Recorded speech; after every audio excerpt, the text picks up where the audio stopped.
Carpetbaggers by Kofax. Chapter 9. Rhea wasn't willing to bushwhack as she and Lucy headed back east. The great road runs east out of Farside Valley and into the plains, Queen. It will be much faster, and any messengers will more likely find us along it than in the bush on the north side of the valley. So they cut southeast, struggling through a stretch of mucky ground and a line of densely intertwined pines, and after a few hours they came out into open ground. Lucy looked down the steep bank to see a road before them, broad as a farm lane in England, although overgrown with weeds and wildflowers. When they came down onto the road, Rhea sniffed carefully. "Humans on horses," she said.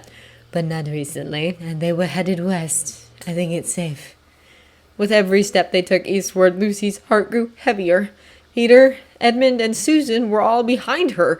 Surely Aslan could not mean for her to leave them behind. But every time she opened her mouth, she remembered that she had promised to get help, and by herself she could hardly save Peter from bandits or Edmund from a dragon. This was her task, no matter how difficult she found it. It was not in Lucy's nature, however, to dwell on unhappiness, and she found herself enjoying the peaceful walk with Rhea along the ancient road. They had finally left the rain behind, the day was clear and warm, and the trees were turning yellow on the mountains to her right. Lucy watched for birds, and they saw many, but none seemed to be talking birds, and none approached them. In late afternoon, they discovered the body. The body was... Well, Lucy didn't look that closely, to be honest. It lay at the side of the road, looking smaller than a fox, or a fox should. Rhea sniffed at it, then stepped back and looking worried. "It's a nursing vixen, Queen." Rhea put her nose to the ground and began casting about in a widening spiral around the body. Lucy looked from the body to Rhea and back again. "I don't understand." "It means there are kids, Queen. Babies who will starve without her." The wolf's voice was rough, more growly than usual, and her ears lay back against her head in a way that Lucy had not seen before. There was no question of what must be done, of course. Finding help for Peter and Edmund was important, but babies were starving. That had to come first. Rhea went back and forth, up and down along the road, and Lucy watched silently, wishing as hard as she could. At length, in the lee of a blackberry bush covered with thumb-sized berries, Rhea found the scent she was searching for. She pushed past the bush, ignoring the thorns, and disappeared into the brush, and Lucy followed her. The trail led them a quarter-mile off the road, across a dry gully and a small meadow, and came to an end at the edge of a river. "I think that's the Rose, Queen," said Rhea, nodding at the water. It was a small stream, nothing like the Great River or even the White Rush, but it was fast-running in a rocky little gorge that dropped a good 20 feet below the bank on which they stood. "Where do we go now?" asked Lucy, looking around. They stood in the shadow of an ancient oak whose branches spread into the air above the stream and whose roots crept down the steep rock face. It looked as though 2 or 3 more storm seasons would take it crashing down across the gorge. Under the oak, the sunlight was dappled and dimmed by its passage through the great tree's foliage. Rhea sniffed at one of the oak's roots protruding from the bank. "This way, Queen. Can you see where this root leads?" Lucy hooked her hand around one of the oak branches and leaned outwards very carefully, following the route Rhea had indicated with her eyes. "Oh no! It goes out and down along the cliff, and then there's a shadow there. There must be a cave. Are you sure?" Rhea sneezed. "Very sure. That vixen has come and gone this way many times in the last weeks." It was, in fact, a very secure den, well hidden from predators and almost impossible for anyone to reach, as getting into it required trotting down a narrow twisting route for nearly 10 feet before jumping into the opening of the den. The problem, however, was that the route was too thin to bear Rhea's weight or Lucy's. If the dead vixen's kits were in that den, Lucy and Rhea would have to find another way to get to them. "You think they're in there?" Lucy asked nervously. "They might have come out." The shadow she thought marked the entrance to the den was 6 or 8 feet below the rim of the gorge, the face of which steepened considerably at about that point. Anything that fell out of the den entrance, and did not make the leap to the root, would tumble unstoppably down the cliff face and into the swift-running water of the River Rose. Rhea shook her head and put one foot on the root, before drawing it back in dismay.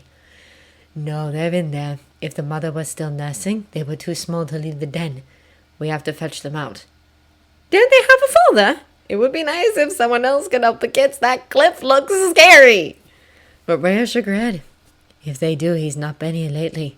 Just the vixen. Lucy bit at a fingernail. If Susan were here, she would give Lucy the eye for that. But Susan wasn't. If Susan or Peter were here, one of them would climb down the cliff face and rescue the kids and hand them out to Lucy waiting safely on the top.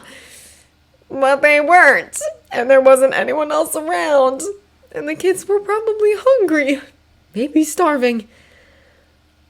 All right, she said and took her finger out of her mouth. What do I do? She would have felt safer with a rope. Not safe, but safer. The stream seemed very far away, and it looked cold, and there were rocks in the water. Well, she would just have to be very careful not to fall. Lucy sat on the edge of the cliff and took a deep breath. She had taken her bow off her shoulder and emptied her pack as well, piling everything on the ground neatly in the shelter of a bush. She had decided to keep her boots on, as the rocks looked rough. One more deep breath, and then she twisted around and reached down with one foot scrabbling for a hold. Ah, there was something underfoot. With both hands locked around a tree root, she lowered herself a few inches until all her weight was on her feet, and she was standing on a tiny ledge jutting out from the cliff face. That wasn't so bad, she realized, and smiled up at Rhea. Okay so far. The next bet would be harder, though, because she would have to let go of the oak roots. The face of the cliff was mostly rock, but not entirely, and it was thankfully not smooth. There were many little ledges and places where the rock cracked to form hand and footholds, but they were not regularly spaced like the rungs of a ladder, and there were patches of moss in places as well. She might slip. She looked down at the water, but that turned out to be a very bad idea, because now she didn't want to move at all. The water appeared to be even further away than it was from the top of the cliff, and the cliff much steeper. Lucy wasn't strong. Her arms were already beginning to ache. What if she fell? She wasn't a swimmer, not like Susan, and Rhea could not catch her from the top of the gorge. If she fell, she might not even make it to the water. She could hit her head on a stone like the ledge she was standing on and be knocked unconscious and drown. Lucy clung to the cliff, face pressed against the cold stone, breathing quickly. She couldn't move, and all she could hear was the sound of the river rushing below. Queen, you must move, said a voice from above, and Lucy forced her eyes open. Just a few feet above her, she saw Rhea's dark eyes and grizzled muzzle. You are almost there, said the wolf, her voice as soft and reassuring as Lucy had ever heard it. I can't, whispered Lucy. I'm stuck! Although she was not truly stuck. She was afraid. I cannot help you, Lucy, said Rhea, but Aslan would not have set this task before us if you were not strong enough to accomplish it. And you must, or those kids will die where they are, starving and alone. Oh, said Lucy, and thought of Aslan looking at her. That helped a little. She looked at the cliff face in front of her. There was a horizontal crack right there with a lip on it. It looked secure. Very carefully, very slowly, she unclenched her right hand from about the root and brought it down to the crack. It fit perfectly. There was a breath of wind past her face, cool and refreshing on her sweaty brow and neck. It smelled lovely, and it gave Lucy the courage to loosen her left hand too and begin to lower herself to the next foothold.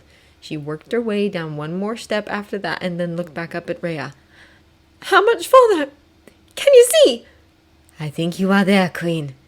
And Rhea was right. Lucy looked to her right and saw nothing but rocks and moss. But to her left, just within arm's reach, was a shallow cleft in the rock, in front of which the root bent in a sinuous curve before continuing on down the cliff face. Something snuffled from inside the cleft, and Lucy put her left hand out and shuffled oh so carefully sideways until she was right in front of the little cave. Lucy locked her right hand around a sturdy-seeming hold above the cave mouth and stuck her head into the dark place. It smelled stinky of animals and waste, but she could see nothing after the bright sunlight outside. Hello? She asked cautiously. Is anyone there? There was a silence, and then something whispered, I'm hungry! Quiet! Hissed another voice, and then a third snarled, No, you be quiet! Mother left me in charge! I'm glad there's someone in charge, then, said Lucy, still peering into the cave. You'll need to help me get you out of there. Who are you? Said the third voice suspiciously. Why should we go with you? Her hand was getting tired, but she could hold on for a while longer. My name is Queen Lucy, and I'd like to be your friend. What are your names? Queen! hissed one of the kits. Like Mother said, my name is Ruby, and that's Roxy, and that's Warby. That's just a story from the magpies, said the third voice, the suspicious one. Lucy thought it might be Roxy. Oh, you know the magpies? Good! They're my friends too, and I have another friend at the top of the gorge who is waiting for us. Aren't you hungry? Wouldn't you like to go and get something to eat? She nearly went on to say something about their mother and then stopped. Time for that later, as Susan would say. Ruby and Rory, the younger sister and brother, were inclined to listen to Lucy, but Roxy took some convincing, and by the time her siblings had brought her around, Lucy's arms were beginning to ache. You will have to help me now, she said, trying not to reveal how tired she was becoming. You shall have to get into my pack here on my back, see? And that way I can climb back up the cliff with you safely. The kids were dubious, but Roxy, while suspicious, was also the bravest, and so she came forward into the light and clambered up Lucy's shoulder and over it into the pack. Oof! She said, her voice muffled. It smells in here! And now the others, up you go. And so they did, their little claws scratching Lucy's hands and arms and catching in the cloth of her tunic as they scrambled into the pack. When they were all settled, Roxy stuck her head back out and into Lucy's ear, which it tickled. All right, now we climb back up, said Lucy. It was not nearly as terrifying as the climb down, for this time Lucy could see where to put her hands and feet, and she knew that there were enough ledges and cracks to support her. But the pack on her back was now loaded with squirming, wriggly fox kids, and they could not be convinced to stay still. At least once they knocked her off balance, and one foot slipped from its hold, sending her swinging into space like a barn door opening. Lucy gasped, and the kids squeaked in surprise, but she managed to pull herself back onto the wall and continue climbing. Rhea was waiting as Lucy pulled herself over the ledge, and the wolf came forward to sniff at the fox kits as they tumbled into Lucy's pack. After she had reassured herself that all three were safe and healthy, she turned to Lucy and, astonishingly, licked Lucy once on the cheek. Well done, Queen, she said. The kits were hungry, very hungry. Almost immediately upon spilling out from Lucy's backpack onto the grass, they started complaining. Lucy looked at Rhea in some despair because they had no milk about them, nor could she see any way of obtaining any. However, Rhea lay down and considered the kits, her tail waving gently, and touched an ear. I think they may be old enough for something solid, she said, and Lucy seized upon that with great relief. Rory was male and the smallest, and he didn't really like the solid food, but in the end he took a bit of whey bread and nibbled on it. Ruby ate 3 pieces of whey bread, more than Lucy herself could eat in one sitting, for it was quite dense and hard to chew, and sniffed about for more. Roxy had a piece of whey bread as well, but far preferred the dried mutton, and chewed it laboriously with her tiny sharp teeth. Now it's time to go, said Lucy, and then hesitated.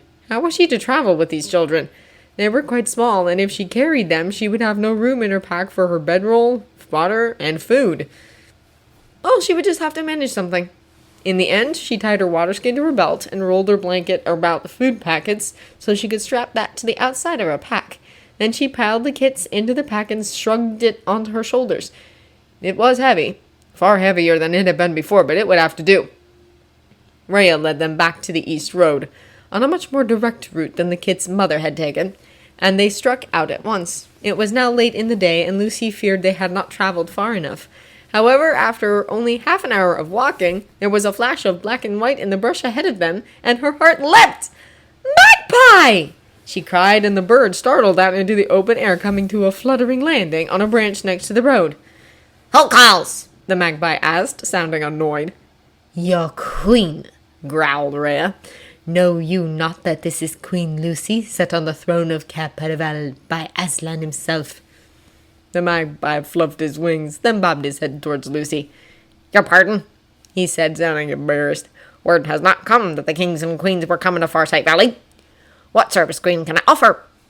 Lucy paused to think, instead of simply babbling out the story, for that would likely confuse both the magpie and any who heard his message later. "I need you to find Windcaller the Centaur or Salopad the Raven. Windcaller should be in Baruna by now, or on his way from Baruna to Cap Paravel. I do not know where Salopad may be, but he said he would look for us, so he may be between here and the dwarf village of Grass Hill. Tell them that Peter has been captured by human bandits from across the border, and we are in need of their help. then fly back or send a message back this way and meet me here." There, she thought that was brief enough. Rhea gave her one of those sidelong glances, and Lucy felt warm with the wolf's approval. "King Peter captured! Foul news indeed! I shall carry the message right away." And with that, the magpie was gone, a black and white arrow shooting into the sky. Now that the message had been sent, Lucy realized there was little reason to hurry on east, and she was very tired, as were the kits. They made camp a little ways off the road in a meadow rich with flowers and surrounded by birch trees whose leaves were golden in the late afternoon light. As the sun dropped towards the western mountains, the temperature fell as well, and Lucy put on her woolen jerkin, layering it under her cloak. She would have liked a fire, but she had not learned to use the flint and steel properly, and after trying for several minutes, decided that a cold supper would have to do. They sat in the last of the sun, watching the shadows lengthen, and the kits stumbled about the meadow. It was very peaceful, although Lucy worried about Edmund and the dragon, and Peter and the bandits, and Susan in her quest to free Peter. When the sun paused briefly before sliding down behind Farsight Peak, Lucy closed her eyes and whispered, "Oh, Aslan, please help them." She felt better after that, and after spending much of the twilight playing with the kits in the open ground. They were excited by the adventure of leaving their dead, and seemed not to miss their mother too much. "Rhea?" Lucy said quietly as Roxy chased Ruby over, under, and around a fallen birch on the edge of the clearing. "Should we be looking for their father?"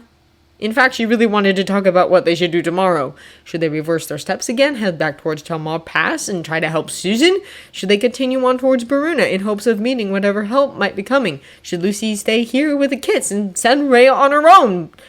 But those were questions she was too weary and frightened to pose. Her tail twitching, Rhea stretched, lengthening her body and legs in a pose that made her seem nearly as long, if not as tall, as Aslan himself. Then she rolled over, scratching her back on the ground in such a way that Lucy covered her mouth to keep from giggling. At length, the wolf sat up. "Their father is likely dead," Rhea said, putting her ears back briefly. "I smelled nothing of him, and Vox is made for life. He would not have left them alone for so long willingly." "What shall we do with them, then? I can hardly carry them back to Carpetbaggers with me." Lucy looked at the kits. Rory had fallen asleep, his stomach rounded after a meal of rabbit that Rhea had got. Ruby and Roxy rolled on top of one another lazily, and as Lucy watched, Ruby yawned. Rhea cocked her head. "I don't know, Queen. Perhaps we shall find someone nearby who will take them on. They can hardly be the only talking beasts in the valley, after all." "But what if—" Lucy began to say, and then stopped when Rhea lifted her head, her hackles lifting and ears pricking towards the road. They were separated from the road by a thin screen of trees and bushes, and in the fast-falling darkness, Lucy could see nothing. "What is it?" she whispered. "A troop of horse moving fast," said Rhea equally quietly. "I think we should go see," she added, looking at Lucy. The kits seemed safe where they were, curled up on and over one another on top of Lucy's bedroll. Lucy followed Rhea to the other side of the meadow and, dropping to a crawl, wormed her way through the brush to a spot where she could see the road. At first there was no activity, just the sounds of insects and night birds and the occasional flutter of a bat overhead as the stars began to come out. But then Lucy heard the sound of hoofbeats, and far to the right, where the road took a bend, she saw a bouncing red light and then another. "Torches?" she whispered to Rhea, and the wolf's ears dipped in agreement. They waited as the sound of hoofbeats grew louder, now accompanied by the jingle of harness and the occasional soft word. Lucy, peering down the road, could not clearly see who they were nor how many, because the light of the torches carried by those in front made it too hard to see past them. "How many?" she whispered. "More than 10, fewer than 50, came the wolf's response. Then she stiffened. "One of them is a centaur," she said, sounding surprised. "No, wait, 2. The troop was nearly abreast of them now. Lucy squinted past the torchlight to see that the troop was made up of men and women in shining mail, armed with tall spears. They carried shields on their backs, and some of them had bows as well. They were mostly human, but not all. There were also 2 centaurs, a badger riding pillion behind a soldier on horseback, and a crow on the shoulder of one of the torch-bearers. In an instant, her decision was made. She jumped to her feet and waved her arms, shouting, "Stop! I need to talk to you!" This high on the mountain, the air was thin and cold, although the sun was fierce. Edmund found himself gasping for breath and stopping more than he wanted to, leaning against the sturdy pines and getting sap all over his tunic. He was grateful long before noon for the streams cutting their way down the mountainside, bitter cold though the water was from the snowmelt above. The problem was that, although the call told him where to go, it couldn't tell him how, and there was no path to take him straight up the steep hillside. He cut back and forth across the face, struggling through scree fields and across steep-sided gullies, always aiming for a spot high up on the shoulder of Mount Farsight. Sweat poured down his face and stung his eyes. The stones and brush scratched his hands, and he could feel blisters forming on his feet, even inside his marvelous new boots. It didn't seem to matter. The higher he climbed, the clearer the call came. It was in his bones now, and if he closed his eyes, he could turn and face it, even with his boots on. His head felt light and clear, and while he should have been worried and frightened, as he had been for the last few days, he felt only a strange and distant certainty. He wasn't even thinking about the dragon or about saving Peter. Just about the climb. I might die, he thought at one point, splashing through yet another freezing cold rivulet. It seemed likely, after all, but the thought drifted away while Edmund scrambled up the bank through some red and yellow wildflowers and back into another scree field. It was actually all one scree field, millions of stones cascading in a wide swath down the mountain, but Edmund had to cross it over and over as he climbed. After noon, when the sun was mostly in his face instead of at his back, he paused to eat. Where he sat, chewing at strips of salty dried meat, he could look down into the great valley below. From here, he could see the road from the pass, which was off to his right, around the shoulder of the mountain. The road wound back and forth, heading generally east, and some distance away, and far below, he saw sparks on it as if from sunlight, glinting off armor or weapons. He wondered briefly about that, but then he turned and looked up the mountain, his attention caught by the next stage of his climb. Soon, he thought, but couldn't tell what it was that would be soon, not even if he was eager or afraid. It just was, like the mountain itself. When the sun had slid behind the ridge, so the shadows draped across all the eastern faces of Mount Farsight, Edmund found high on the mountain a narrow, twisting trail. It looked like only goats had used it for many years. Although he had not seen any goats, the only wildlife he'd seen all day were an occasional bird and 3 small furred creatures that had darted into the rocks at the sight of him. There was very little vegetation this high up, just some low shrubs with shriveled blueberries on them, and gray-green lichen on some of the stones. The trail seemed to go the right way, so Edmund followed it as it wound across the mountainside, heading generally west. The trail curved about a horn of rock, and as he came about it, he found himself in full sun again. The sun was just a handspan above the horizon, which itself was yet another range of mountains in the distance. The land between was now mostly in shadow, but it looked like steep cliffs dropping off to rolling hills and a broad, forested valley. The trail dipped here, then climbed again to a lower rise, and then curled out of sight around another ledge of rock. From here Edmund could look south as well, and he peered down to see that far below was the road to the pass. He saw the dull brown line weaving through dark green shadows up and through a narrow notch, and then down again into the broad valley to the west. That was Telmar, then. And this was... He stopped and looked at the narrow trail, then turned to look the way he had come. This was another path. A narrow, dangerous, high pass, a secret route into Narnia.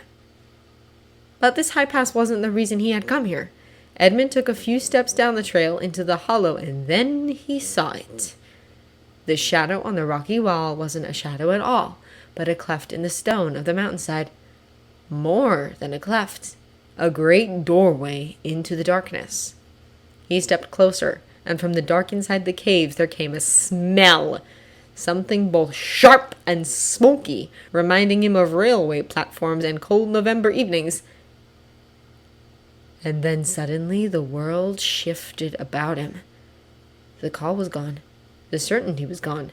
The strange distance he had felt all day had evaporated, and now in a flash he was Edmund Pevinci again, with a sweat-smeared face and blisters on his heels, hesitating at the door of a dragon's cave, miles and miles from any help, high on a narrow mountain path with a dizzying drop behind him. Edmund took a great breath of the cold air and then another. He reached up over his shoulder and drew his sword and stepped into the darkness. He found himself in a tunnel about 5 paces long, leading almost straight back into the mountain. The roof came to a peak high above his head. The cave had a rocky, uneven floor, but there was enough light filtering in through the entrance that Edmund was able to navigate without tripping and falling on his face. Stepping carefully and keeping as silent as he could, he followed the passageway until it opened up into a much larger space. The smell was stronger here. Edmund heard something breathing. He squinted into the dimness, and after several heartbeats, his vision began to adjust. It helped that there was a small crack in the ceiling of the cave, allowing in some indirect light from high above. The space was a great cavern, bigger than his house in Finchley, although smaller than the great hall at Carpetbaggers. Like the passageways, the walls and floor were rough and uneven, not like a cave in a storybook at all. In the far corner, there was a great lump that was not rock. It had a smooth and rounded surface, like something that had been sanded and polished over time. Edmund stepped cautiously out onto the floor of the cavern, keeping his sword up. Nothing happened. The sound of breathing was a tiny bit louder, but he saw nothing moving. Where was the dragon? Was that lump it? What should he do? In the stories, the hero would dig a hole in the dragon's path and then stab it from below. It occurred to Edmund that this was unsporting and possibly not the sort of action Aslan would approve. He stood quietly, listening. Either the light improved or his eyes adjusted, because when he next looked at the lump in the corner, he saw it truly. The dragon seemed to be asleep. Its head was tucked under itself, its wings sleek against its glossy back, so all Edmund could see were the coils of its scaly skin.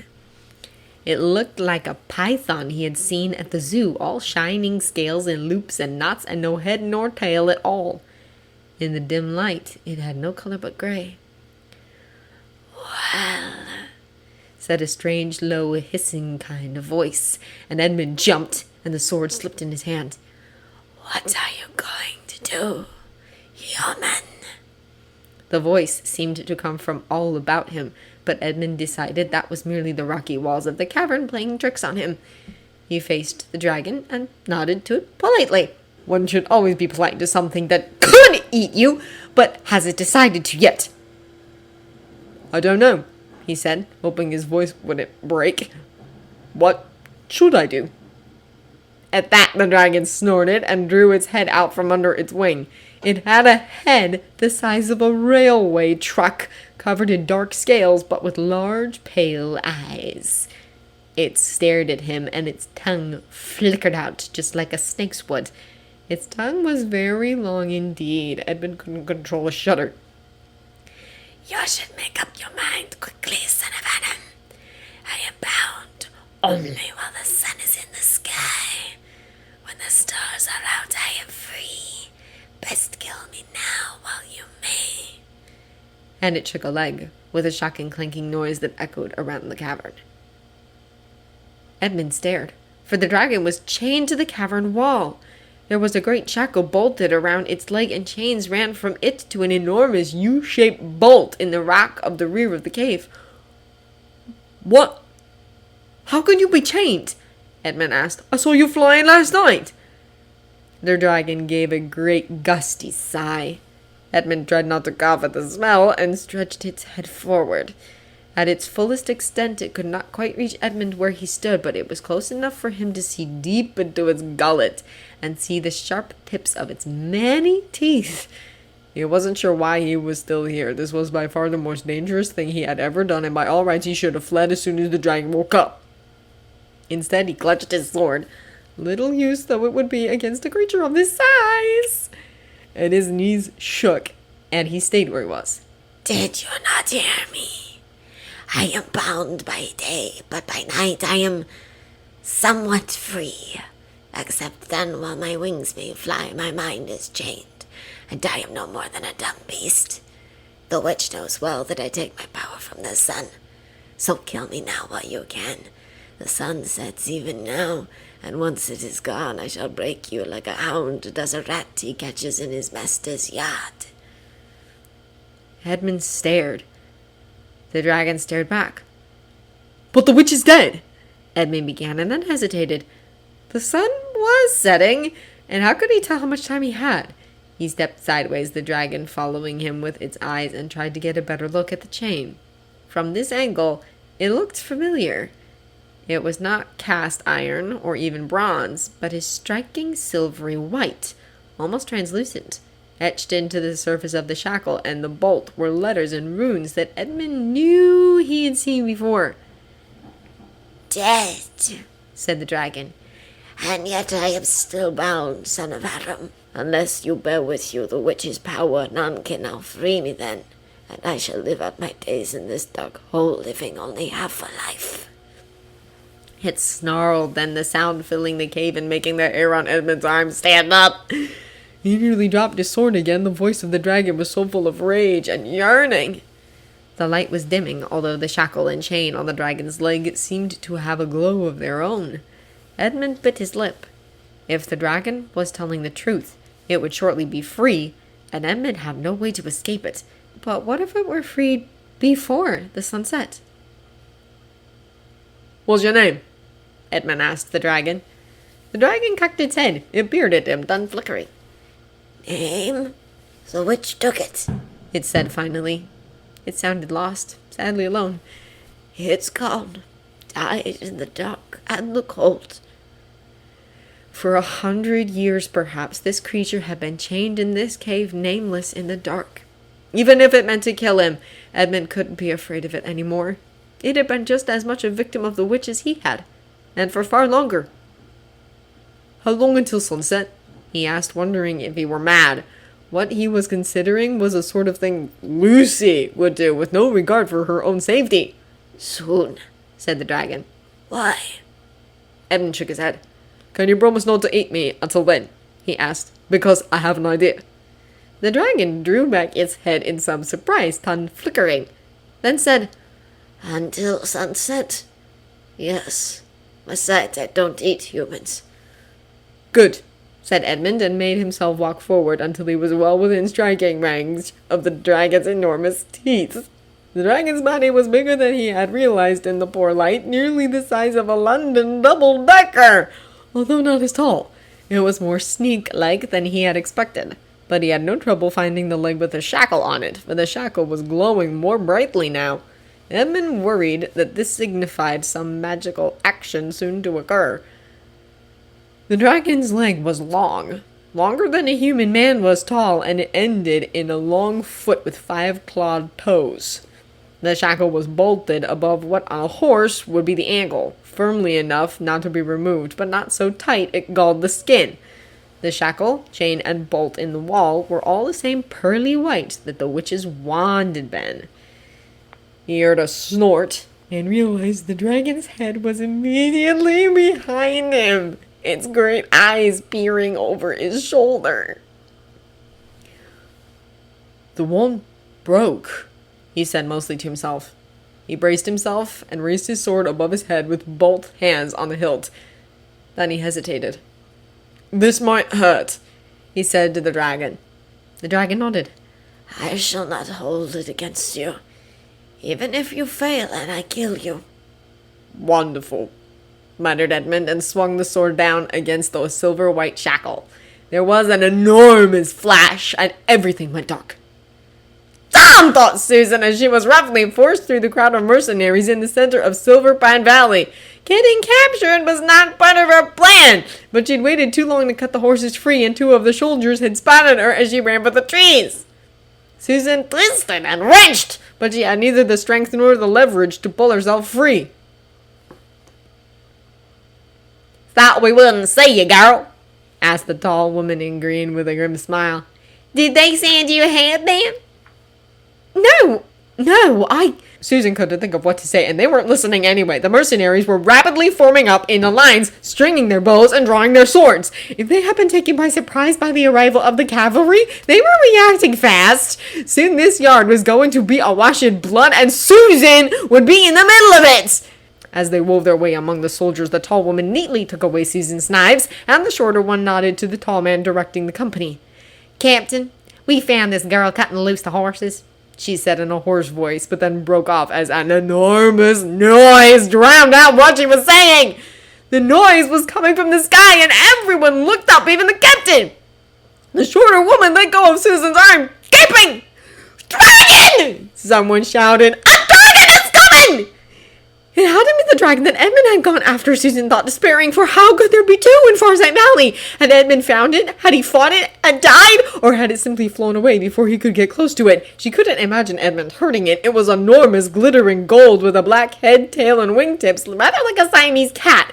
It didn't land, although it soared quite close overhead, whipping past before turning above the head wall and coasting back north along the valley.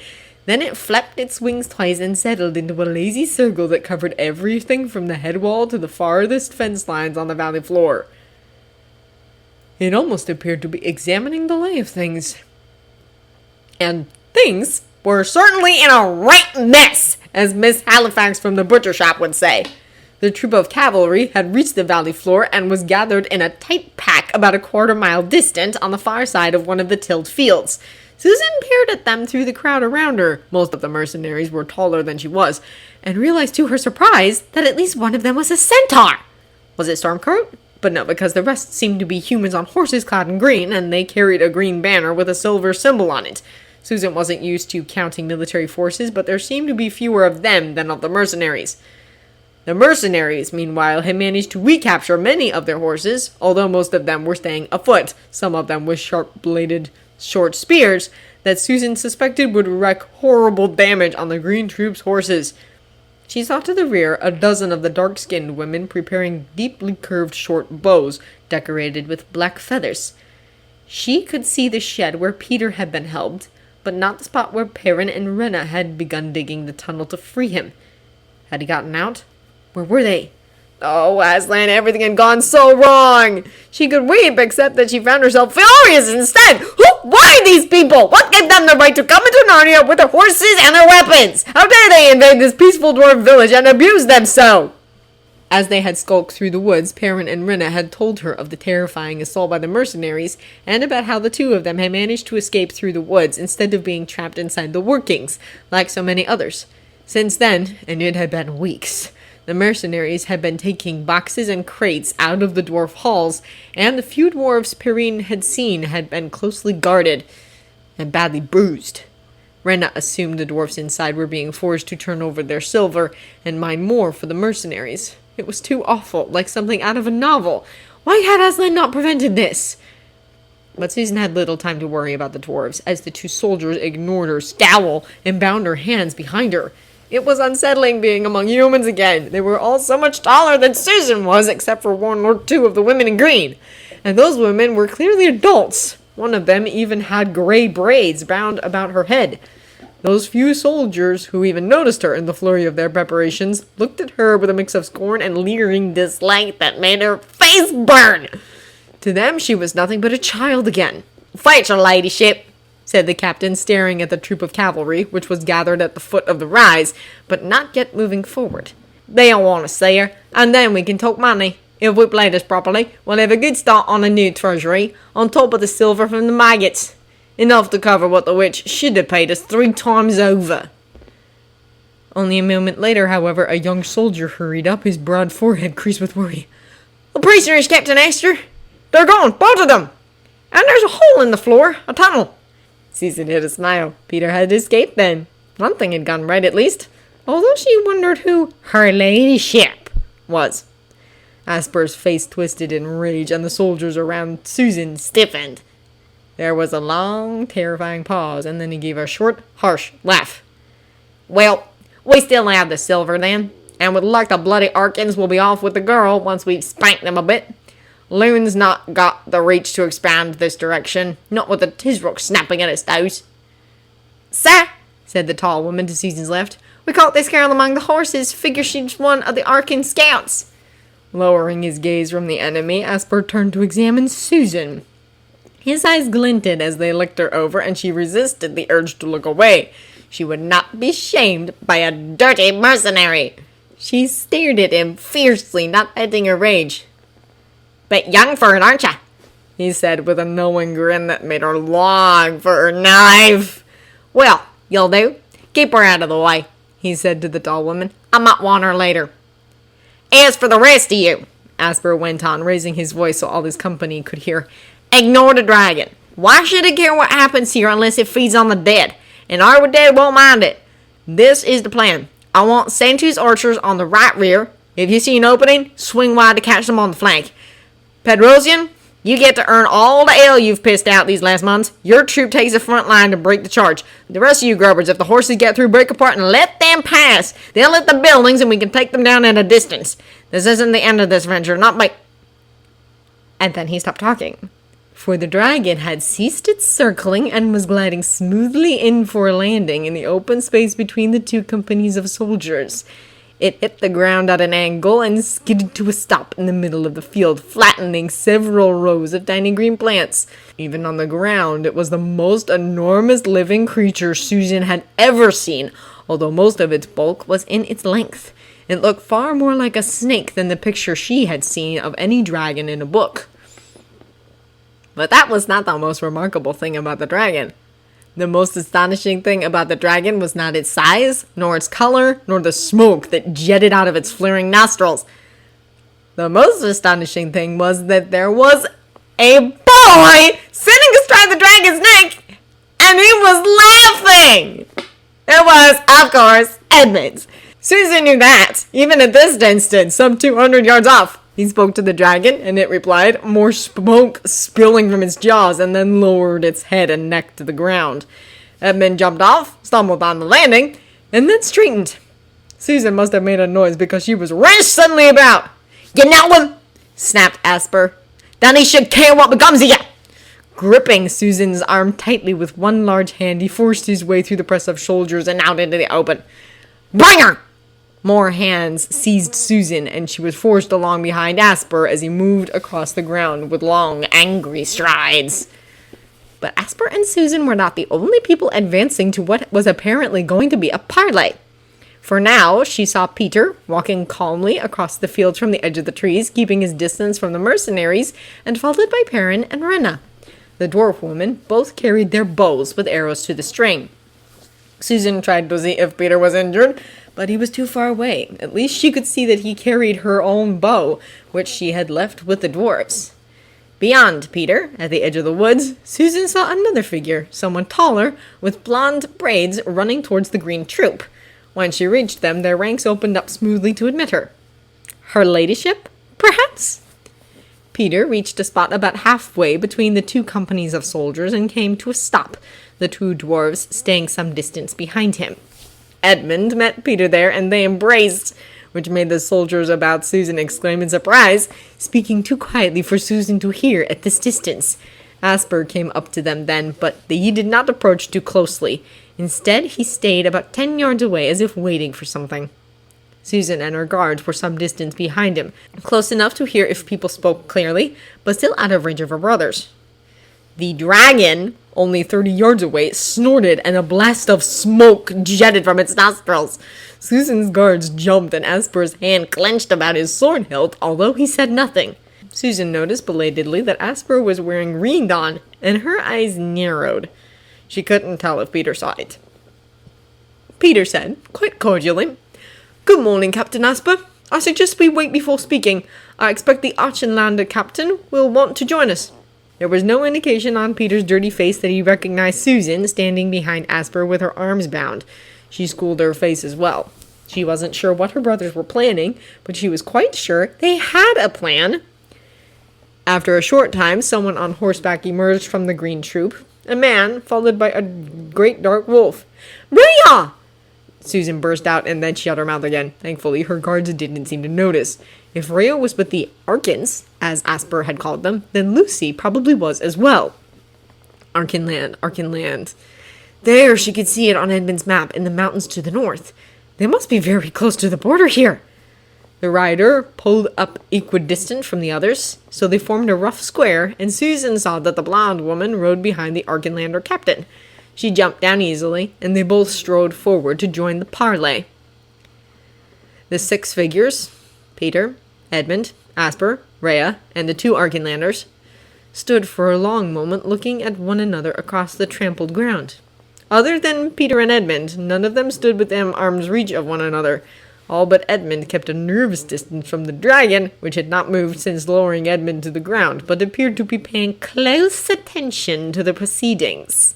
Susan was apparently not a participant in this, but was there merely to be displayed. She had transformed from a queen to a rescuer, to a spy, to a prisoner, to a hostage! All in less than 24 hours. She snorted quietly, then shrugged to herself, trying not to worry. She wasn't going to die. Peter was free, Rhea was with him, Lucy must be with the Archenlanders, and Edmund had a dragon! If anyone was going to die, it was Esper, but not, she hoped with a flash of viciousness she knew Aslan would disapprove of, painlessly. Introductions? Wait, said Edmund, and Susan bit her lip to keep from grinning despite everything. Only Peter and Edmund would initiate foreign relations in the middle of a field and grossly outnumbered. Although not, she thought, looking at the dragon, outweighed. Peter inclined his head with great courtesy, as if he were in the throne room at Carpetbaggers instead of standing in a muddy field with a dirty face and torn breeches. I am reminded of my manners. My name is Peter Pevensey, High King of Narnia. This is my brother King Edmund, and my guide the wolf Rhea. I know the Princess Illumined, he nodded to the blonde, and Captain Asper. But I'm afraid I don't know you, sir. Before Peter even named Edmund, there was a strangled gasp from the blonde, and Asper laughed outright. The Archenlander captain, however, did not smile. Instead, he bowed shallowly and said, I am honored, your majesty. I am Sir Peregrine of Arrowhead, Warden of the West Marches. The blonde threw Peregrine a disgusted look. This is ridiculous, she announced. There is no King of Narnia. He's just a child telling stories. Why are we wasting our time with this? The dragon lifted its head when Edmund coughed. Because we have a dragon? Your intelligence, princess, is out of date. We were crowned at Carpetbaggers about 6 weeks ago. Our apologies for not sending out announcements, but we were a little busy, what with floods and giants and kicking out the last remnants of the White Witch's army. On the face of it, Susan had to admit it looked absurd. Two schoolboys, ragged and filthy, facing off against a princess, a knight, and a captain of mercenaries. And yet Peter and Edmund both seemed so composed, so sure of their authority. Asper shifted his feet, and Susan knew that he was considering the possibility. Sir Peregrine, a fair-haired young man who looked like he might be only 20, but who carried himself like a man of great experience, nodded without speaking, his face thoughtful. All of which is beside the point, interjected Peter. We are not here to discuss the legitimacy of our rule, but to address the wrongs that have been committed here. Captain Asper, he continued, and his voice sharpened. I want your company out of Narnia by sunset today! Asper laughed, but the line of his back was stiff. Or, Rhea's hackles went up. Or we shall make you leave, replied Peter, his face hard. I should prefer to do this without bloodshed, but you have trespassed on Narnian land, abused and stolen from Narnian citizens, and abducted travelers on Narnian roads. You shall leave, and you shall take with you only what you carried when you came across the border originally. Sir Peregrine stepped forward a pace. And under the authority granted me as Warden of the Western Marches, my company shall assist King Peter in enforcing this order. Illumined went scarlet, and she grabbed at Peregrine's arm, dragging him down to hiss into his ear. He heard her out, but shook his head. Internal Archenland politics looked to be complicated. Asper, meanwhile, had come to some decision. He jerked his head and said belligerently, Oh, we'll leave all right, but we're taking what we came for. We are owed. We're collecting on that debt. And we got your gal, see? She'll make sure you don't try and steal from us, or there will be bloodshed. And that last was said in a high-mocking voice, evidently aimed at Peter. All eyes went to Susan. She kept her face still, realizing finally why Peter and Edmund had not mentioned her, nor even acknowledged her presence. If Asper knew she was Queen of Narnia, he would never let her go. She would disappear into Talmar to be used as hostage against her brothers and sister, and Asper would bleed Narnia dry with a knife at Susan's throat. Peter's lips thinned, but Susan already knew he was not willing to kill men and women or risk Susan's life over nothing but stolen silver. A dragon, she thought, was a blunt instrument, better as a threat than a tool. Fine, said Peter at last, his voice clipped and angry. You will release your hostage to us at the border. And Sir Peregrine, he went on, would you be so kind as to escort the Telmarines to the pass?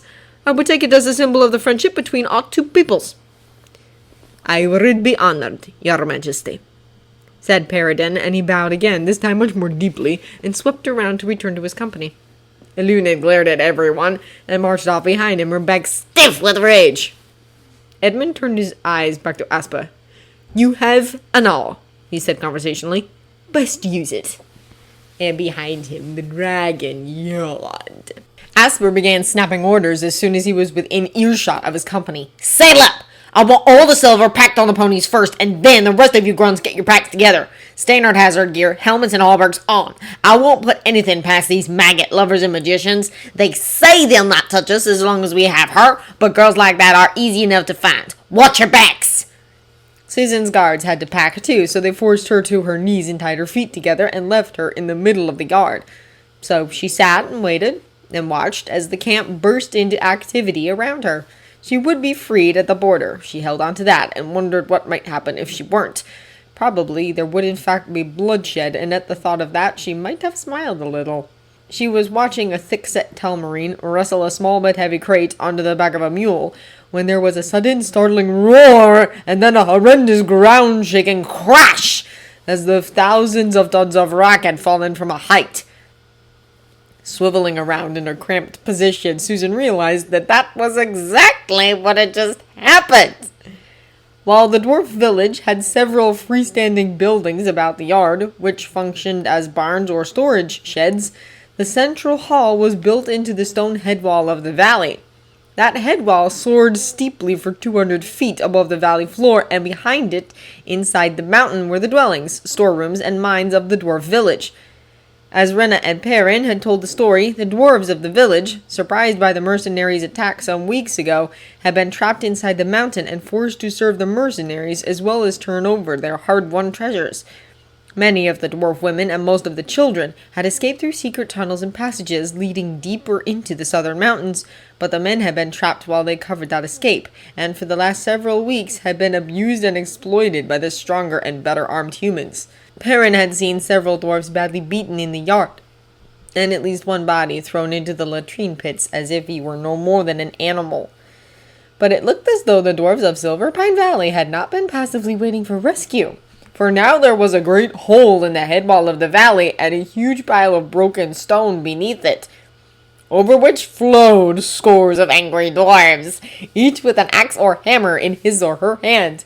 In the open, and trapped between the Arkenlander cavalry, still waiting patiently across the field, and a great many enraged dwarves, the mercenaries panicked. Crates and packs were abandoned where they lay, sleeping rolls tossed aside, and even food and weapons left behind. Those who had horses leapt astride them, while many foot soldiers threw their packs over their shoulders and left the village at a flat run. Any hope Susan had to be left behind was dashed, however, as the tall soldier who had captured her slashed the cords about her ankles and yanked her to her feet. As Susan stumbled upright, the woman knotted a rope around Susan's neck, scowling. You come now, or you'll pay for it. We don't have to keep you healthy, just alive until we reach the border.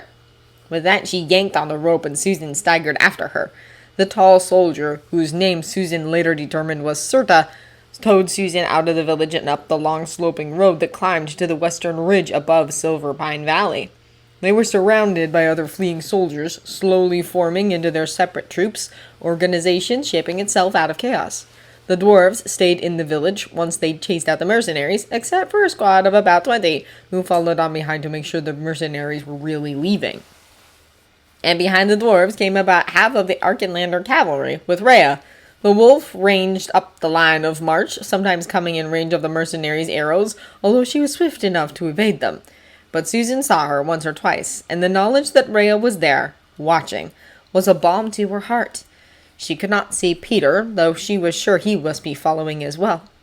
She knew Edmund was nearby, for the dragon glided overhead, an ever-present threat that kept the mercenaries moving along after they would have ordinarily stopped to rest.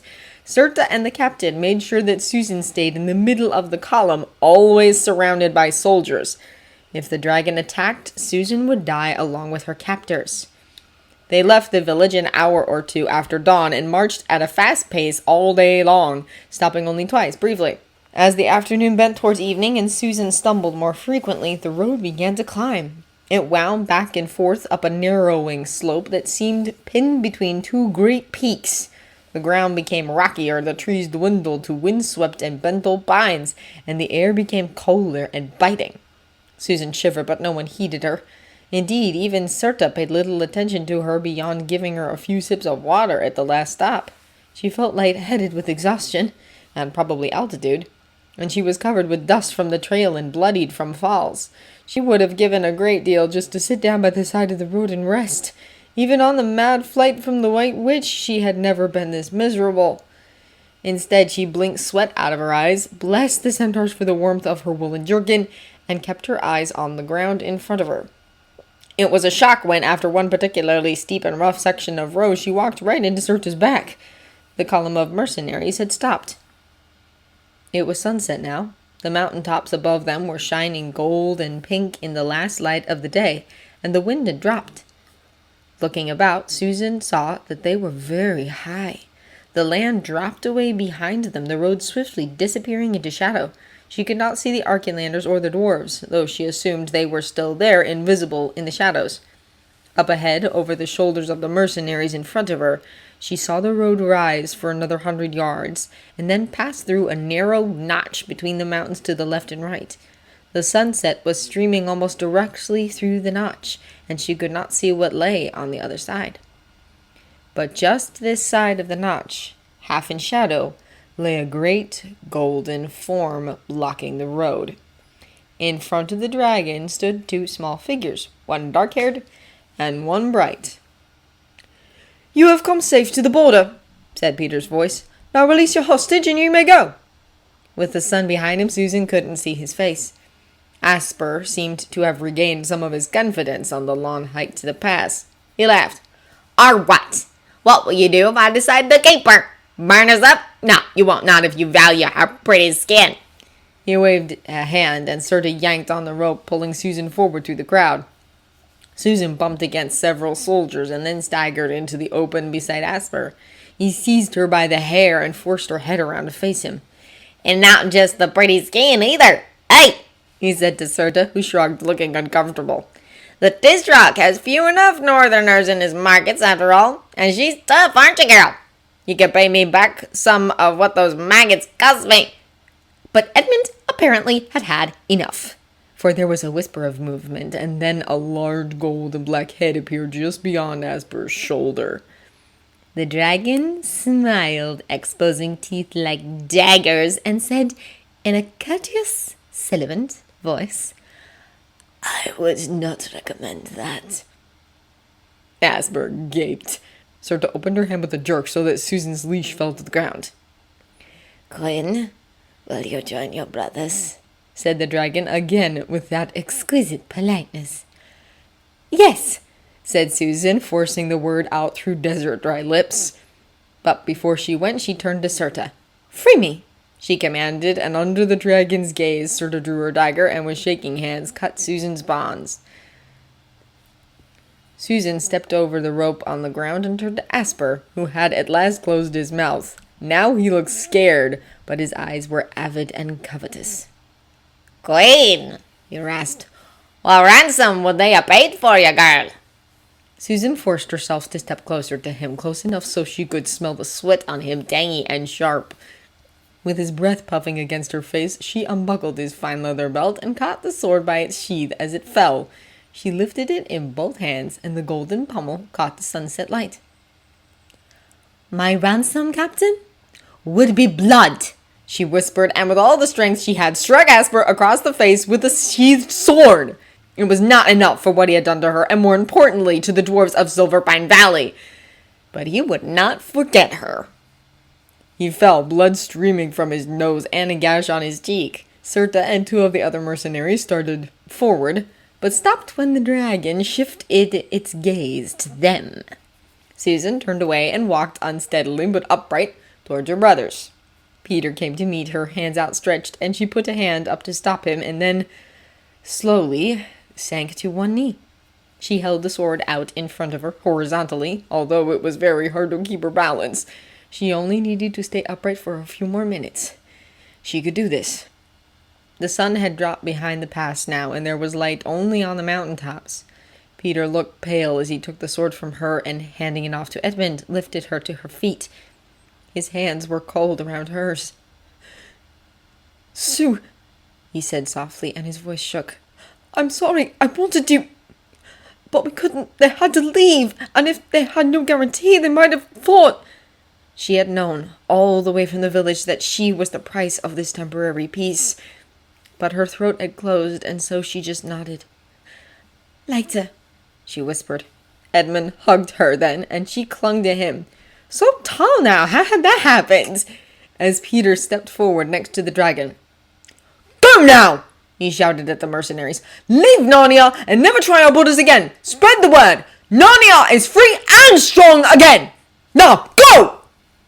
Peter swung an arm and the dragon reared up, raising its enormous head and long body like a snake about to strike. The mercenaries looked at the dragon and the short distance to the top of the pass, visibly nervous. Then Serta squatted down and with another soldier pulled Asper to his feet. His arms drooped over their shoulders. She marched forward, half dragging her captain, and the front ranks followed her. The soldiers shuffled past the dragon uncomfortably, and then, as the column advanced, they began going faster and faster the farther they got, until by the point the last of them actually crossed the border, they were going like blazes, as Edmund said later. "I've got some water," said Edmund, and he guided Susan off the road to a spot behind the bulk of the dragon's enormous tail, where she could sit down at a large rock. She realized, as Edmund pressed his water skin into her hands, that she was shaking. He didn't say anything, but he shrugged out of his cloak and tucked it around her, over her own. Susan drank the water, spilling some, and drank some more, and stared at the dragon's gold and black tail, and let her mind go blissfully blank. After a while, she became aware that Edmund was speaking, telling a story in a soft voice as the final light of the sunset died from the mountains and the stars came out overhead. "And when I woke up, it was free and wasn't angry, but it didn't know anything that had happened. So I told it about coming to Narnia, and Aslan, and the battle and everything. And it said that it wasn't a dragon at all, but a wyvern, and they're much rarer." Susan blinked at that and turned her head. "Not a dragon?" She couldn't see Edmund's face in the darkness. "No, dragons have wings and 4 legs, and wyverns have wings and 2 legs, which is why it lands so thumpingly. The wyvern's bulk shielded them from the road, but Susan could tell that the mercenaries were all gone. However, a light appeared, reflecting off the wyvern's golden scales. "What's his name?" "Oh," Edmund sounded uncertain then. "Well, Ponsonby, the witch had taken its memory, and everything, including its name, so Edmund Ponsonby? Really? How could you?" If she had the energy, she would have laughed. "Ponsonby was a hero of Waterloo, I think, and I was stuck." "Oh, very well." Susan finished the water and leaned against Edmund. She was so very tired, and her feet hurt. "But why do you keep calling him it?" There was an audible swallow from beside her. When he spoke, Edmund's voice was a little strangled. Wyverns, it tells me, don't actually become male or female until they're adult and ready to... Well, there's so few of them, Ponsonby says, and that helps. He sounded miserably uncomfortable, and Susan was reminded that Edmund was still a boy, and a young one at that. She thought about Asper and shuddered, and then forced herself to remember the look on his face when he fell. Asper was gone, chased across the border back into Talmar with the rest of his soldiers. If he were wise, he would not be returning. "Where's Lucy?" she asked, startling herself. She had not seen Lucy since noon yesterday, she realized, nor had she slept in that time, and had barely eaten or drunk. No wonder she was barely able to move. Not since they had parted in the woods. Edmund patted her knee. "It's okay, she's with the Auchenlanders back at Silver Pine Valley. They think she's marvelous. Did you know she jumped out of the woods in front of that cavalry troop? Nearly got herself trampled. Oh, and she's adopted..." "All right, you two?" came Peter's voice as he walked around the wyvern's tail carrying a torch. Behind him, Susan saw some other figures, and now that she was paying attention, she heard horses stamping and harness jingling. Peridin is here. Susan levered herself off a rocky seat. Her brain felt as slow and stiff as her limbs did. Who? Sir Peridin is the leader of the Arcanata cavalry, said Peter as the young man strode up, his cloak flapping heroically behind him. When he saw Susan, he straightened and took off his helm. Rhea followed him, tail wagging. Peridin of Arrowhead, your majesty, he said, and made Susan a quick bow. We came looking for our own lost lamb. At this he shared an amused glance with Peter, and instead found with Aslan's favour the 4 sovereigns of Narnia, and such kings and queens as have not been seen in these northern lands in many years. Minstrels shall sing of your deeds this day, your majesty. Susan gaped at him for a moment, startled by the language as much as the sentiment, and then said, Thank you, although in the end my efforts were wasted. It was your arrival and Edmund and the dwarves who saved the day. I was merely... No, my queen. Rhea pressed her nose into Susan's hand, then stood quietly, letting Susan's fingers tangle in the thick fur of her shoulders. You risked your life to save the High King. You could have died. You put yourself into Aslan's paws, and he holds you there. There is no waste in such a gift. Wonderful, said Edmund, and then yawned enormously. Can we go now? Because I'm pretty sure it's past my bedtime. The night flight on Ponsonby wasn't something Peter wanted to repeat anytime soon. The wyvern's neck was smooth and even with nothing to hold on to. The only way to keep him sliding all the way to its hind legs was to sit just in front of the wings and act one's legs in place. As there were 3 of them, Peter sat in the rear with Susan between him and Edmund. Every time Ponsonby dipped, they all slid forward. Every time it climbed, they slid back, ending with a jolt as Edmund and Susan's body weight pinned Peter against the wing joints. It landed them on the ridge above Silver Pine Valley with another of those long skids that made Peter's pulse race exhilarating and terrifying at once. Getting off was much easier than getting on. Peter just swung his legs over the side and slid down. The jar of his boots hitting the ground made him grunt. Turning, he reached to help Susan, but she was already down herself. She seemed to have recovered somewhat from the awful trek up to the pass, but even in this dim moonlight, she looked pale and shaky. Nearly there, Sue, said Peter. I'm pretty sure the dwarves will give us a bed for the night.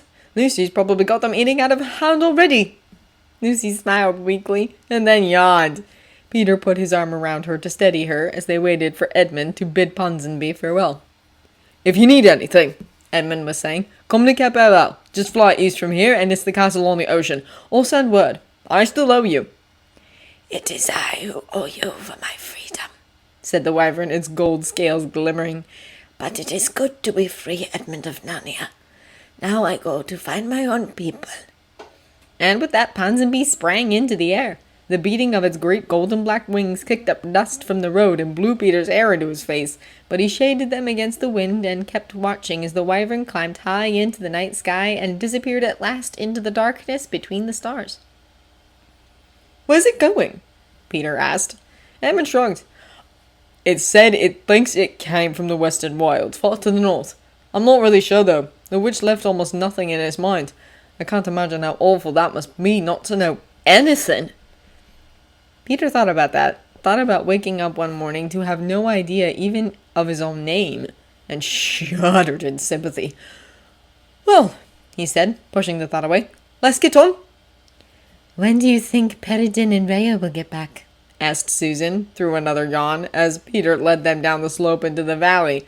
Although it was very late now, Peter saw lights ahead in the village, and he guessed that the dwarves were probably rebuilding already. Much of their living space had probably been damaged by the way they had broken out through the face of the cliff itself, which meant he realized that he and his siblings would likely be sleeping outdoors again. Maybe at dawn, said Edmund, but they'd have to ride all night, and there's no hurry. If they stop to rest, they should be here in the afternoon. So we're staying then, do you think? Susan sounded as if the chilly night air had revived her a bit, or maybe she was talking to keep herself awake. Peter realized that Susan had not slept for close to 2 days. No wonder she was stumbling with exhaustion. He considered the question, but really it was obvious. They were all exhausted, and there was no particular rush. After a day or so, they could head east, follow the mountains back to the sea, and then work their way north to Carpetbaggers. Or maybe go to Archenland like Peridin had said and visit King Lune. See if Eluned was as outrageous as Peridin hadn't quite implied. Peter rather liked Sir Peridin. He was young, maybe 6 years older than Peter, he thought, but competent, and unlike the mercenaries and Eluned, he seemed entirely comfortable with non-human Narnians. And Peter gave him extra points for not only not trampling Lucy when she jumped out of the bushes at him, but listening to what she had to say. Not every knight would pay that kind of attention to a 9-year-old girl, even when accompanied by a attacking wolf. Eluned, though! Peter wondered about Eluned. He hadn't believed her, not really, and she truly thought she could just ride in an Narnia and take the throne. But Peridin had confirmed her story about Cole, although he'd also said that King Lune would never approve such an attempt, not after Aslan himself had set Peter and his siblings on the throne. So she's done this on her own? Peter had asked, and Peridin had not answered directly. Her Majesty the Queen has at last given the king 2 sons. He has an heir now, Prince Cor. Princess Eluned... Peridin had hesitated and finished. She did not take the news well, after so long as the heir apparent. It has been difficult for her these last few years. Peter had thought that was a very charitable description of a real troublemaker, but he didn't say so. Peridin had given him a small nod and gone off to meet with his centaur second in command. They were finally at the bottom of the slope now, walking towards the lights of the village. Peter would have to think of something to do about Eluned if she refused to return to Anvard with Peridin. Well, it would have to wait until tomorrow. Except it didn't wait. What do you mean? Eluned's gone! He found himself asking Rena 5 minutes later as they stood gathered around a great fire, hands cupping small but welcome mugs of mint tea. Where did she go? That's the question, King, Rena said and shrugged. She had been asleep when the Pevensies arrived and was still barefoot, a stripped woolen shawl wrapped around her shoulders. Nevik was up on the fell, and he said her horses went east from there, not south. She's not gone to Anvard, despite what she told me. When did they leave? Asked Edmund from the other side of the fire. Did she take all the men Peridin left behind? Noon or thereabouts. And yes, but the badger wouldn't go. He stayed with the young queen and the kits. Rena nodded at the nearby shed, the same one where Peter had been imprisoned. Only yesterday he realized in astonishment. They're all a bed in there, comfortable as a wiggle in mud. East, thought Peter, and pictured the great road on Edmund's map, curving eastward over the plains for mile after mile, and then swerving north and east, crossing the great river Epiruna, and then on through hill and vale until it ended at last at the gates of Carpetbaggers, which they had left standing open, trusting Aslan and Narnia itself to protect the castle's secrets.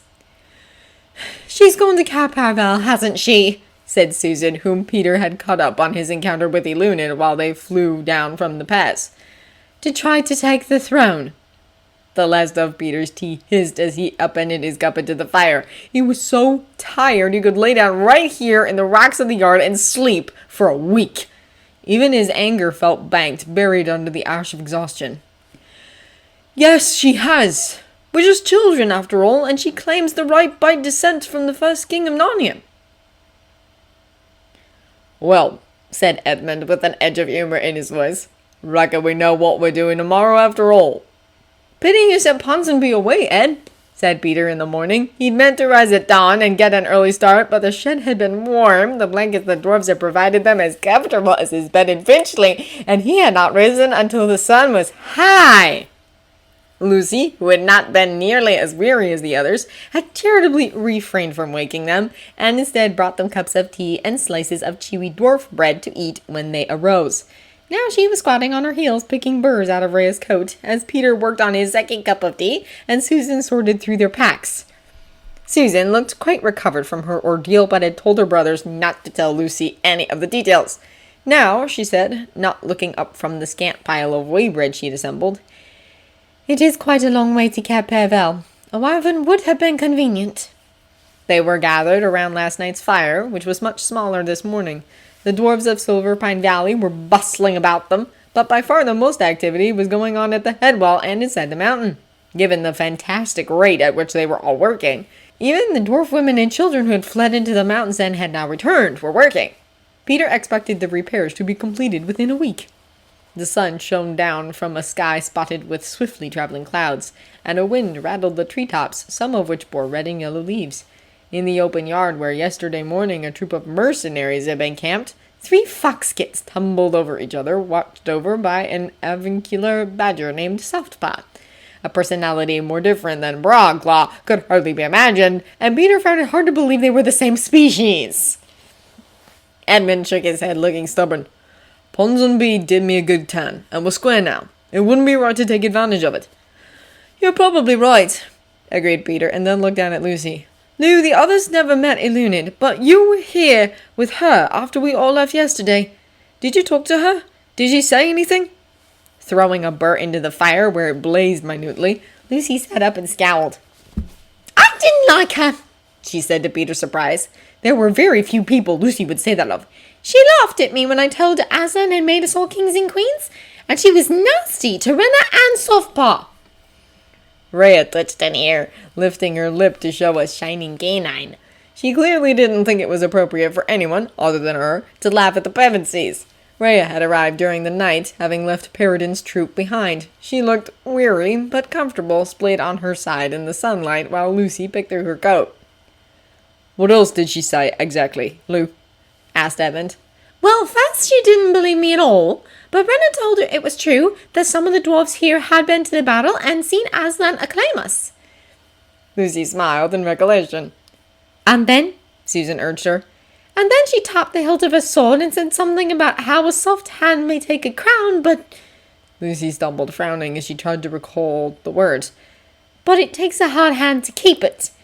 And then she smiled at me, but not a real smile, and she asked me all sorts of questions about Carpetbaggers. Peter thought about that, remembering what Eluned had said about her own claim to the throne, a claim reaching back, if she were to be believed, all the way to the first king of Narnia. Rhea? He asked, scratching his shoulder, where his scar from the werewolf attack was itching. Does Eluned have a claim on the throne? She said the kings of Aslan were descended from the first king of Narnia. The wolf, half asleep, yawned widely without moving, her long red tongue trailing out of her mouth. I am not a historian, king. You'd do better to ask the centaurs or a badger. But it sounds likely. Not that it matters. Aslan named you High King. Aslan crowned King Frank, and now he has crowned you. That is all that matters. She's right, Pete, said Susan. So why do we care if Eluned gets to the castle first? She looked disinclined to set out on another cross-country march, even as she sorted through their traveling gear. What do you mean? Peter asked. Well, there's nothing in the castle, is there? Asked Lucy. Susan nodded. Lou's right. What could Eluned do if she got into the castle? Read some old records? Sit in our chairs? There's no weapons or treasure, after all. So we should just let her go and take over Carpetbaggers. Peter didn't like that idea. The more he thought about it, the less he liked it. He didn't think it was because he was selfish or because he deserved it. At least he hoped that wasn't why. It was just that Aslan had given the responsibility to them, to Peter and his siblings, to care for Narnia and look after its people. Even if Eluned thought it was something one could just take on by claiming it, Peter wasn't going to give it up that easily. Peter was frowning now, thinking harder. No, we shouldn't. The girls are right, there's nothing actually in Carpetbaggers that will help Eluned take the throne. Aside from the thrones themselves, I guess. But the castle's important, it's a symbol. It means something to Narnia, to the people. Oh! Said Lucy and waved her hand as if she were in a classroom. The pound that Mr. Beaver told us! When Adam's flesh and Adam's bone sit at Carpetbaggers enthroned. The evil time will be over and done, finished Susan with an approving nod. I think you've got it, Ed. It's like in all those wars in history, they're always fighting for strategic castles and cities, and not just because they're ports or something. Sometimes it's because it's the emperor's city, and holding it makes people think you should be emperor. Peter looked at Susan astonished. He knew how much she disliked history lessons. She flushed and shrugged. The tea in his cup was cold. To be honest, it wasn't really tea, but a hot drink made from leaves of some mountain shrub that stained the water proper tea color, but tasted a bit like pine trees smelled. Peter stared into it, wondering if he turned it upside down, it would give him any answers. I don't think we can beat her there, he finally said. She's got a big head start, and we haven't any horses. But we've got to try. Maybe you and Sue should go ahead, Edmund suggested, looking down at Lucy, who scowled imperiously. I can keep up, she protested. It was true that she looked more capable than she had when they had first fallen through the wardrobe. She seemed taller and stronger, her face browned by the sun and her hair so much longer now, caught back in a short plait that Susan must have done for her. There was a thump as Susan dropped Peter's pack in front of him. I don't think we should separate again, she said, her gaze direct as she met his eyes. Especially for this. And then she deliberately placed her hand flat on the bare ground and looked around at the others. Edmund raised his eyebrows, but put his teacup down and leaned over to follow suit. Lucy was already on the ground. She just dug one bare toe into the soil and looked up at Peter. Come on, Peter. Right, said Peter, and squatted down, carefully shifting Reendon out of the way. He was reluctant to let the sword out of his sight, now that he had it back. He had even slept with it under his hand last night. The ground under his finger was dry and gravelly, dotted with occasional gray-green weeds and granite pebbles. But underneath that was a profound sense of well-being, of satisfaction. It was similar to hearing a conversation that was too distant to catch the words, but in which the tone was very clear to the listener.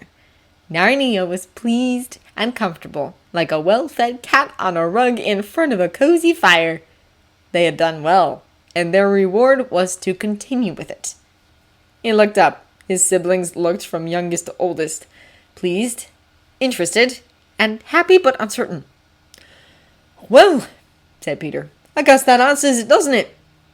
Just then there was a ragged squawking cough from above, and they all looked up to see a large but ragged-looking raven swooping towards them.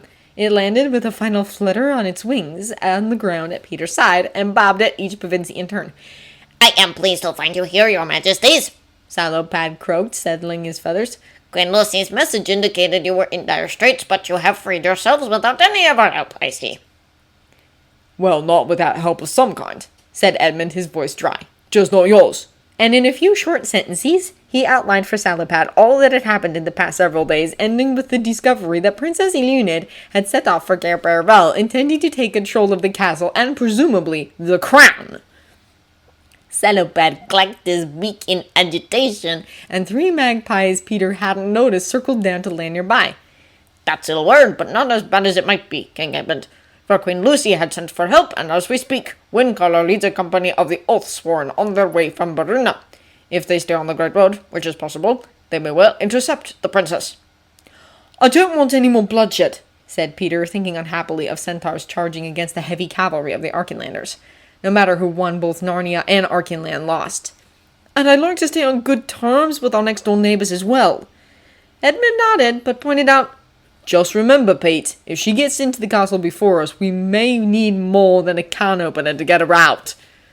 There was another clack from Salopad, who said, Then we should send messages by these magpies, my kings and queens. One, I think, to King Lune of Archenland, who should be told of the reckless actions of his sister. A second to Windcaller, with instructions to slow Eluned if he can, but to draw no blood. And a third to the free horses of the plains. What will you tell them? Asked Lucy, but Peter had already guessed.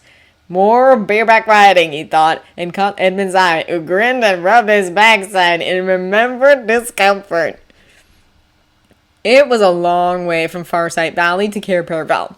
On Edmund's map, it looked to be twice as far as the distance they had come from the witch's castle. So despite the risks of riding bareback, Peter was glad, halfway through their second day of walking east along the Great Road, to see a cloud of dust in the distance, and shortly later to get Rhea's confirmation of the identity of the approaching horses. Among the dozen horses, arriving in a thunder of unshod hooves, lashing tails, and flaring nostrils, was Philip, who greeted Edmund with more respect than Peter would have expected. After all, Edmund had called him Horsey, which Peter suspected was worse than calling Rhea a dog. Not that he intended ever to find out!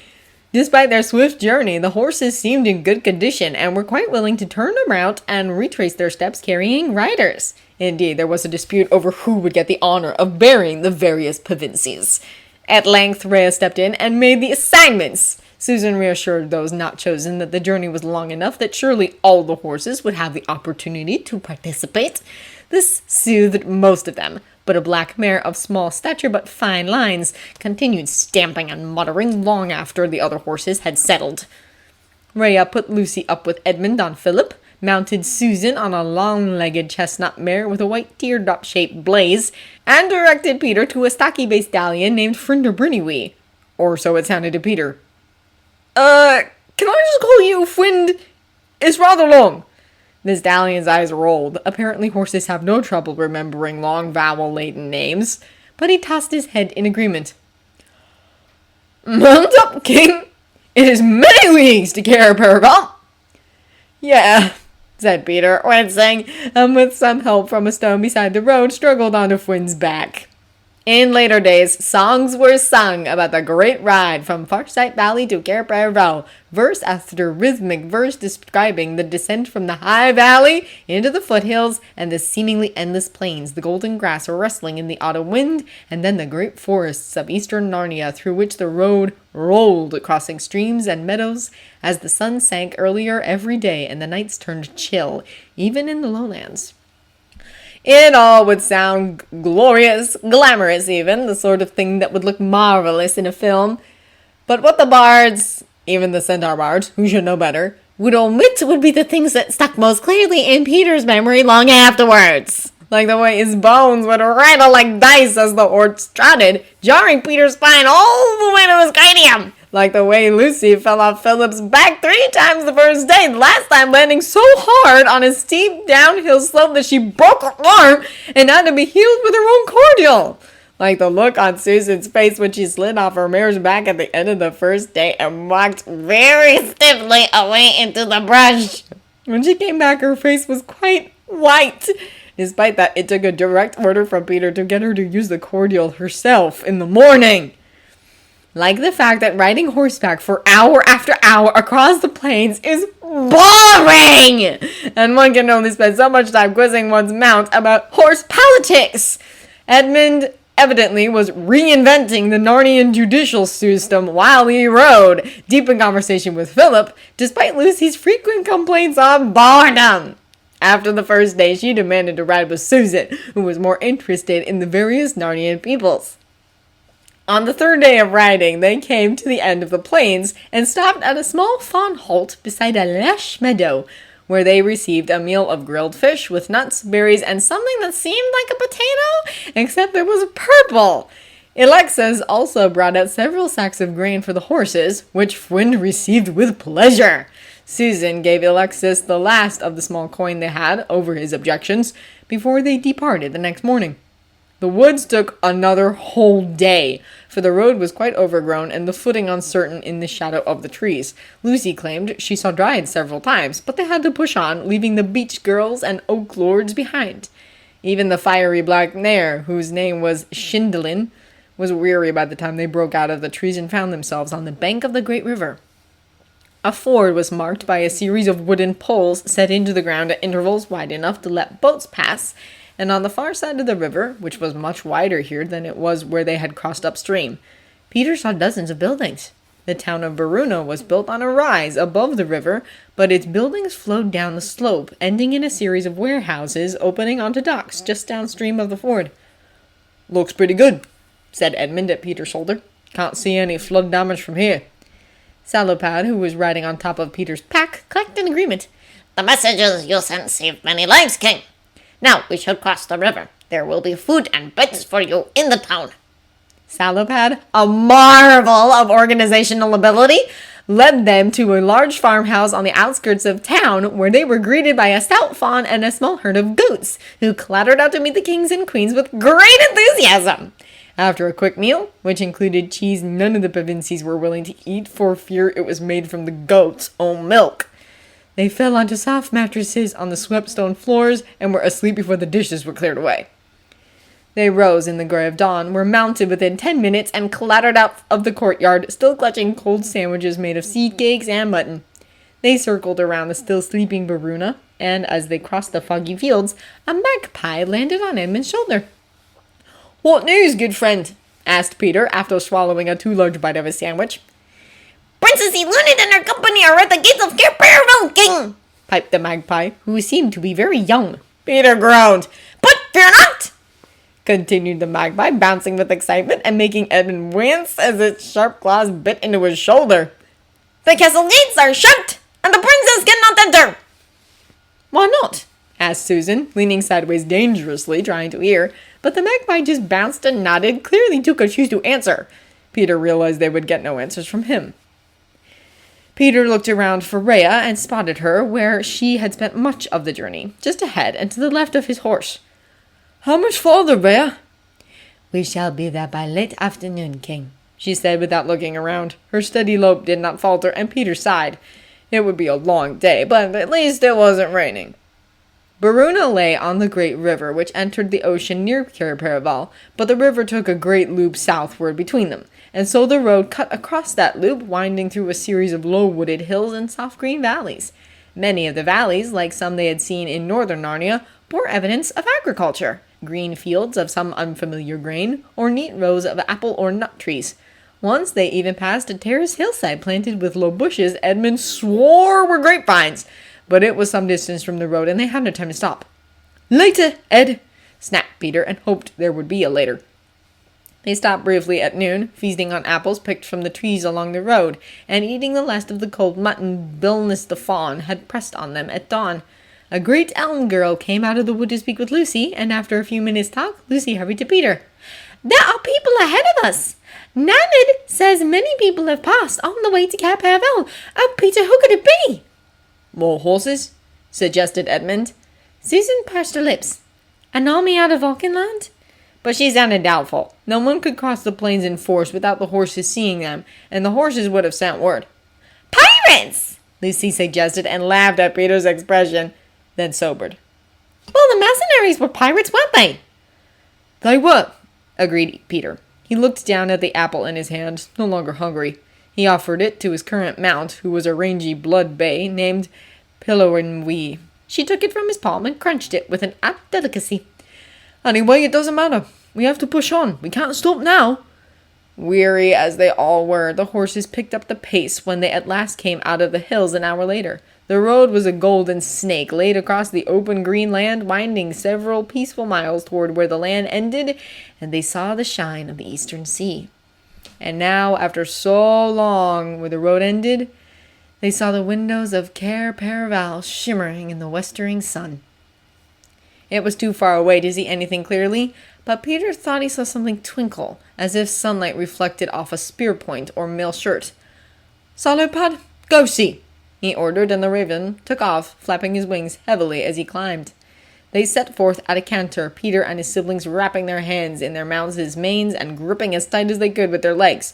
They would be lucky to be able to walk after this, Peter thought, and then just concentrated on staying upright.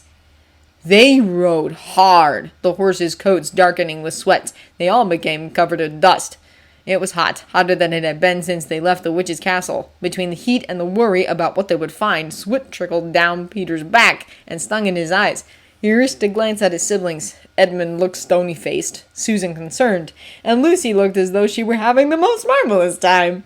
She laughed when she saw Peter looking at her, and he couldn't help but laugh with her. Salopad did not return.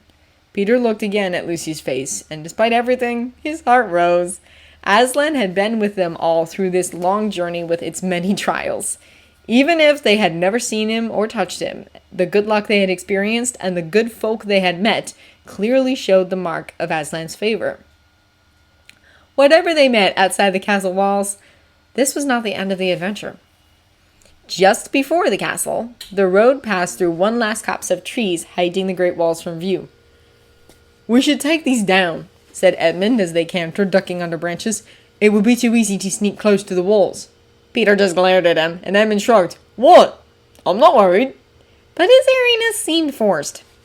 When they broke back into the sunlight, the horses slowed suddenly, and it took Peter several precious seconds to decipher the scene before him. There were a great many people gathered in front of the castle, many of them shouting or making other noise, and the colors of the throng were startlingly bright after the dim shadows under the trees. A dark shape swept past him and settled on Susan's shoulder. My apologies, your majesties, said Salopad, shifting his weight from one foot to another, as if he were uncertain. I was detained, but I do not think you will fault me, he added with some satisfaction. Peter stared at him, open-mouthed, and then turned to look again at the crowd. I'm right, he said, and urged Pillar forward. "Is that a giant? And where did all those dwarves come from?" As they moved forward, the people closest to them finally appeared to notice their approach, and a cry went up. Other people turned about and saw them, and they too began to shout, "The High King! The kings and queens of Narnia! By the lion, it's a king! But they were in Mr. Narnia! Well, who else could they be?" The crowd included centaurs some 30 yards away. Peter spotted Windcaller above the crowd, surrounded by several shorter figures he recognized as some of the Oathsworn. But there were more people here than just Windcaller's company, or the Archenlanders Eluned had gathered about her, whom he located in a tightly packed bunch backed up against the closed gates of the city. Even from this distance, Peter could tell she looked nervous. And she had every reason to be, for Peter suspected even if word had not reached Windcaller, there was no way Eluned could have taken Carpetbaggers unopposed. Gathered about her were Narnians, armed and unarmed, of every type and people. He saw a towering green figure that might have been the oak god or his twin, 2 separate companies of dwarves, 1 red and 1 black, at least 2 dozen fawns, heavily armed, with Fraxinus at their head, a unicorn at the edge of the crowd, its horns sparkling in the sunlight, several packs of dogs, dryads dripping leaves and swaying, although there was no wind, and a giant standing in front of the Archenlanders with a club in his hand and a remarkably sweet look on his face. "Rumblebuffin!" cried Lucy. She waved wildly, and the giant, seeing her, waved back, nearly taking off the head of one of the Archenlander soldiers by accident. Edmund poked Peter in the shoulder and pointed up. Roosting on the tall castle were dozens of birds, including magpies, robins, 3 eagles, and a great white bird with a long neck. And squatting on the top of the highest tower were 2 griffins. "Oh my," said Susan. "Well," said Peter, and then stopped. He swallowed hard, threw a beseeching look at Edmund, and realized there wasn't really anything to say. So he patted Pillar, swung his right leg over her neck, and slipped down to the ground. As he landed, Fraxinus raced up to offer him a hand, which Peter took gratefully while his legs adjusted to solid earth again. When he felt secure enough, he let go, and Fraxinus immediately dropped to one knee. "My king!" said the fawn, and would not get up until Peter ordered him to. Around him, the others had dismounted as well. Peter clapped Fraxinus on the shoulder and walked into the crowd. Narnians made way, many of them bowing or nodding or curtsying, each in their own fashion, and their voices gradually quieted until there was almost no sound but the panting of the dogs and the Pevensy's soft footsteps on the dusty earth. Peter suspected he didn't look very regal, covered as he was with dust, sweat, and horse slobber. But none of the faces around him betrayed the least uncertainty, and he gathered that trust to him, feeling it buoy him up as he stepped at last into the open space in front of the castle gates. Rumblebuffin looked down on Peter from his great height, rested his club on the ground, and gave him a solemn bow. "Welcome back to Carpetbaggers, High King." "Thank you, Giant Rumblebuffin," said Peter evenly. He was very thirsty, but he suspected now was not the time to go asking for a water skin. His siblings had arrayed themselves around him, Edmund to his right, Susan and Lucy to his left. He knew that if he dropped down to touch the ground, he would feel Narnia itself thrumming in his veins. The Archenlanders seemed much less intimidating than they had appeared in Peter's mind during these last several days. There were fewer of them than he thought, and Peter wondered if some had slipped away, less eager than their princess to contradict Aslan's stated intentions. Certainly they had ridden hard. Their horses' heads drooped, and all bore the look of hard travel. They were ordinary-looking men and women, most of them dark-haired and fair-skinned, although Peter saw a redhead near the back. Nearly all looked nervous, although 2 of them near the front had distinctly unfriendly looks on their faces. One of them was a short, dark man whose jerkin was badly ripped. He had a bandage covering his right ear. The other was, of course, Princess Eluned. She had found a new tabard. This one was unstained, and her hair was neatly braided, coiled on her head to fit under the steel cap that hung on her saddle bow. She met Peter's eyes defiantly and kicked her horse so it advanced into the open. "Wilsbane, is it?" she challenged him, but her voice was shrill and nervous. "False tongue, I name you!" There was an angry rustle about him. Peter raised a hand, and it died away immediately. Wolfsbane Aslan named me the day I killed Mulgrim. I never lied to you, princess. He would have if he'd had to, though. So you killed a wolf and Aslan made you king? Ridiculous!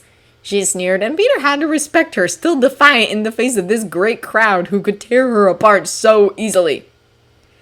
Kill a wolf, kill a witch, break the winter, said Edmund, his voice carrying across the crowd. The deep magic needed humans in Narnia to bring Aslan back and the spring with him.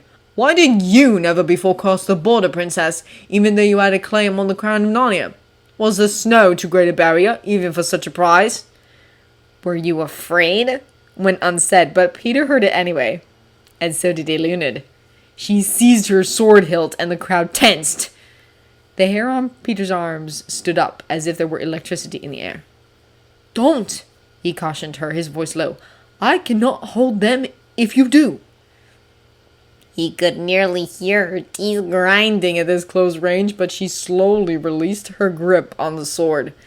She stared at him, brows drawn down over blue eyes, snapping with frustrated rage. Peter suspected that she was probably quite pretty when she wasn't trying to steal his throne. It occurred to him much later that she could have been a good prospect for a marriage alliance with Archenland if it weren't for the fact that she would never be trusted by any loyal Narnian, no matter what she did afterwards. Well, that and the fact that she hated him, and probably would until the day she died. Peasant! She snapped and spat on the ground before him. I am the sister of the king of Archenland. You shall not touch me, not even with all your rabble. It was arrogant and offensive, but it was in fact a capitulation. Peter nodded to her and took a step back, swinging to the side. He motioned to the others, and they gave way as well. Convey my greetings to your royal brother, Peter said loudly.